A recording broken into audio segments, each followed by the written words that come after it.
Olá, bem-vindos ao canal Diário de Literatura. Hoje nós vamos comentar Grandes Esperanças, de Dickens.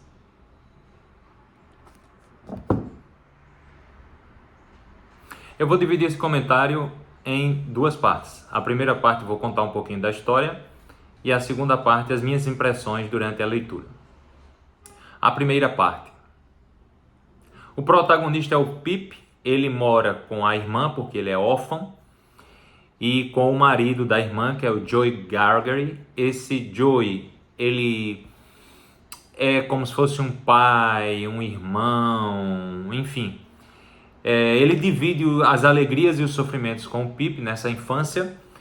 E a história, na verdade, começa com o Pip olhando o túmulo do pai e da mãe e pensando, entendendo a sua condição de órfão, a sua criação pela mãe, que é extremamente bruta e agressiva com ele. O marido Joey até defende a criança o tempo todo. O Joey apanha no lugar do Pip, o Pip apanha em adição ao Joe, e o Joe, enfim, é um grande coração que age como o pai do Pip. Mas a história começa com o Pip no cemitério, ele observando o túmulo, né, do pai e da mãe, e a lápide, e pensando nessa condição de morte, né? E aí ele digamos assim, assomado por um forçado. Era um bandido que tinha fugido das galés e que acaba pegando o Pip, cria uma história ameaçadora, inclusive, para que ele possa ir pegar alimentos, mantimentos,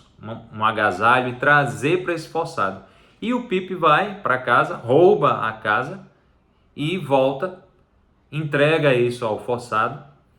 E só que mais adiante esse forçado ele é preso e ele acaba confessando que aquelas roupas, aquelas coisas foi ele mesmo quem roubou e não fala nada para a família, as pessoas, né? E isenta o Pip daquele pequeno crime. Mas o Pip sempre fica receoso com o que ele fez, e isso vai acompanhando ele, essa culpa, essa mágoa, até posteriormente na história. Existe uma senhora na aldeia que é rica e que tem uma filha adotiva. E o Pip é levado para essa propriedade para, digamos assim, divertir, né, brincar com essa órfã em presença dessa senhora Havisham. E os familiares do Pip acabam pensando que aquele contato pode trazer algum valor pecuniário, algum arranjo na vida.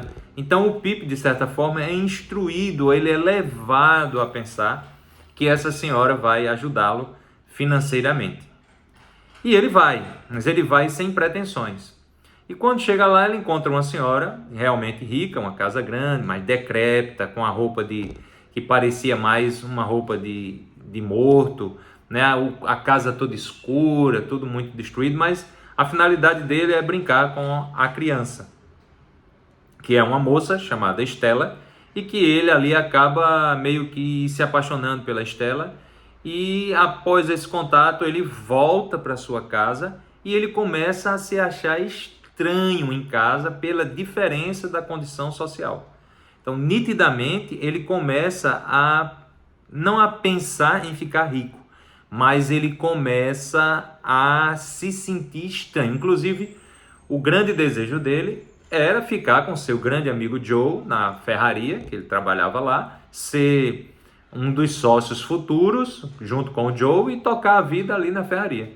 Mas depois desse encontro, tem um segundo encontro, um terceiro encontro, em que ele não se enxerga mais nessa condição e ele fica deslocado, ele acha tudo muito esquisito. E aí ele promete a ele mesmo que vai se tornar um cavalheiro.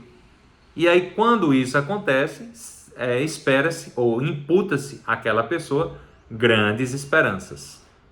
De repente, qual não é a surpresa do Pip, do Joe, quando aparece um advogado na cidade procurando o Pip e oferecendo a ele a tutoria de uns bens que ele vai receber e que ele vai receber de um beneficiário que não pode ser dito o nome, não pode ser revelado o nome.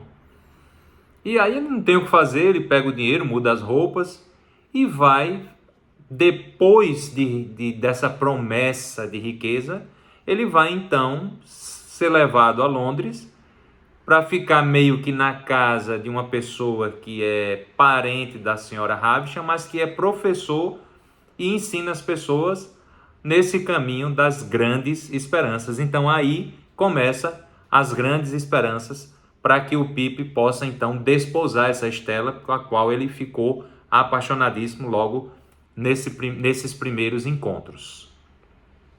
Stella também é mandada para fora do país pela senhora Havisham, para estudar em outros locais, para se tornar, digamos assim, uma senhora da sociedade, uma lady. Então, o Pip vai para Londres e essa Stella vai para a França, vai para fazer outros estudos. A única condição que o advogado impõe é que o Pip não deve saber quem é o seu protetor e que no momento certo a verdade surgirá. O próprio protetor, inclusive, poderá aparecer para que ele saiba quem é o responsável por aquela mudança. O Pip, então, já em Londres, se instala na casa desse professor. O filho do professor, Herbert, se torna um dos grandes amigos do Pip. Ele, então, começa a lidar com dinheiro, mas como ele era pobre, ele não sabe lidar com dinheiro, ele faz muitas dívidas, ele recebe pouco e gasta muito, em outras palavras.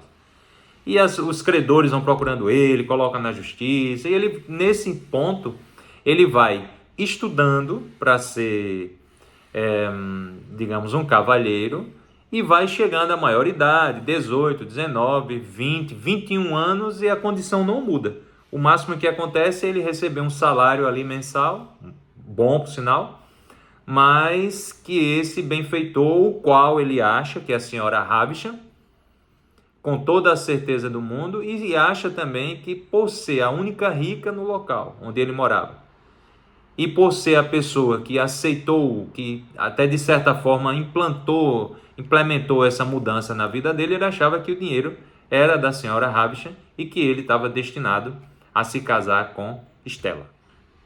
No decorrer da história, para grande surpresa do leitor e do próprio protagonista, o protetor não era a senhora Havisham.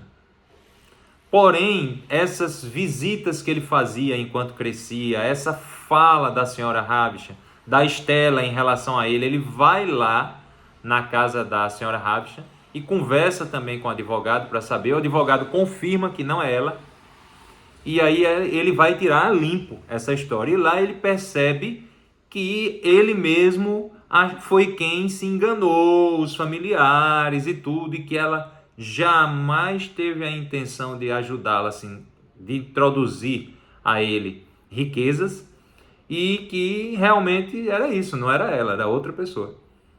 E qual não é a surpresa do Pip quando ele conhece esse benfeitor? Eu não vou dizer quem é. E daí então esse benfeitor, ele passa então a ser perseguido.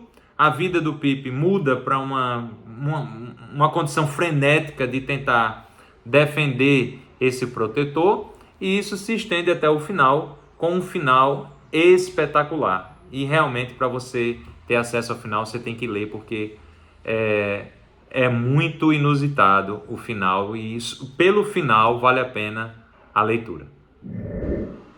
A segunda parte. Para mim, o livro, na verdade, foram grandes desesperanças. Porque, vamos lá, com calma. O livro tem mais de 600 páginas e você precisa ler o livro, pelo menos 2/3 do livro, ou seja, aproximadamente 400 páginas, para que o livro, então, literalmente, comece a pegar fogo. Então, é preciso ter muita paciência, confiar no escritor, que foi o meu caso, para que você não desista da leitura. Porque a vontade de desistir é grande. E é preciso que a pessoa perceba que nesse terço final, as histórias estão tão entrelaçadas que vale a pena ter chegado ao final. E tudo começa a fazer sentido, é um jogo, uma grande busca policial se torna, uma grande aventura, com risco de vida, de afogamento, de morte, de fuga. Então, essa pimenta que é colocada no final, realmente, ela é preparada durante 2/3 do livro. Todas as pessoas que entendem, gostam um pouquinho e dão esse voto de confiança ao Dickens, dizem que essa é a melhor obra do Dickens. Mas eu concordo com o Dickens. A melhor obra é essa aqui. Essa é imbatível. Essa é fantástica. Então a gente tem a história também de outro protagonista que sai também, não é, na sua infância em busca da sua riqueza, consegue também ficar rico, e é um livro que tem outros personagens marcantes, e que esse sim que é o melhor livro do Dickens, dizendo para ficar registrado nesse vídeo. Uma coisa legal nesse livro é que, como ele foi escrito no modelo folhetim, toda vez que o capítulo está acabando, o escritor deixa algo que acende a sua curiosidade para os capítulos seguintes. E eu acho que foi isso que me fez ler o livro até o final, porque realmente eu senti muita dificuldade. Esse não está no meu top 10 de livros. E eu, assim particularmente, o protagonista não me convenceu. Assim, ele vai crescendo, mas diferente do David Copperfield, ele vai se tornando meio que um crápula. E é difícil você se apaixonar por ele, pela Stella, por outros. O personagem mais legal é um personagem secundário, que é o Joe.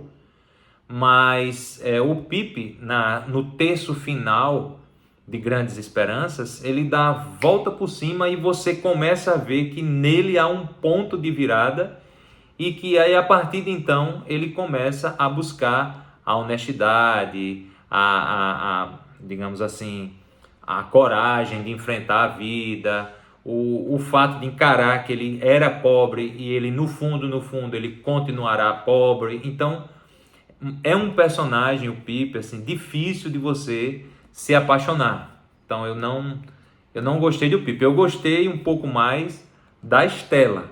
A personagem era sempre muito verdadeira com ele.